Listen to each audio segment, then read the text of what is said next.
Dear children, welcome to maths class. ఈరోజు మనం GeoGebra సాఫ్ట్వేర్ను ఉపయోగించి యాంగిల్స్ ఎలా డ్రా చేయాలి అనేటువంటిది నేర్చుకుందాం. డియర్ చిల్డ్రన్, ఇప్పుడు మనం ఇచ్చిన యాంగిల్ని ఎలా డ్రా చేయాలి అనేది మనం చూద్దాం. ఇప్పుడు మీకు ఇక్కడ ఒక స్కేలు, ప్రొట్రాక్టర్ కనబడుతోంది.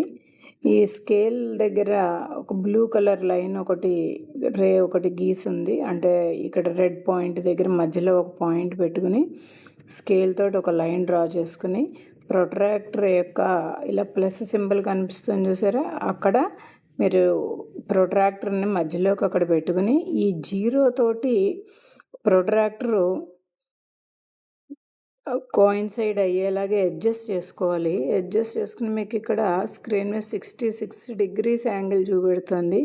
సపోజ్ నేను కొంచెం మీకు ఈజీగా ఉండడం కోసం ఫస్ట్ కొంచెం 130 degrees చూపిస్తాను. మిగతాది ఎలా చేయాలనేది మళ్ళీ ఇంకొకసారి చూద్దాం.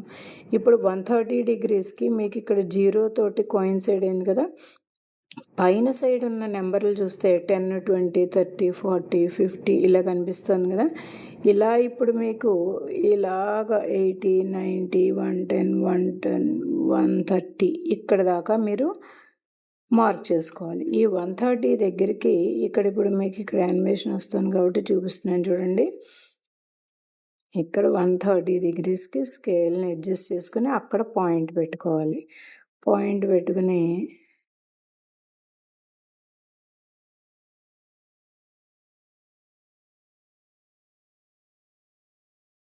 ఓకే, ఇప్పుడు మీరు దానికి ఈ రెడ్ పాయింట్ నుంచి ఇక్కడికి మీరు లైన్ జాయిన్ చేసేసుకుంటే అది 130 degrees అవుతుంది. ఈ విధంగా మనకి ఏ యాంగిల్ కావాలంటే ఆ యాంగిల్ని మనం డ్రా చేయొచ్చు. సపోజ్ 36 degrees ఉంది.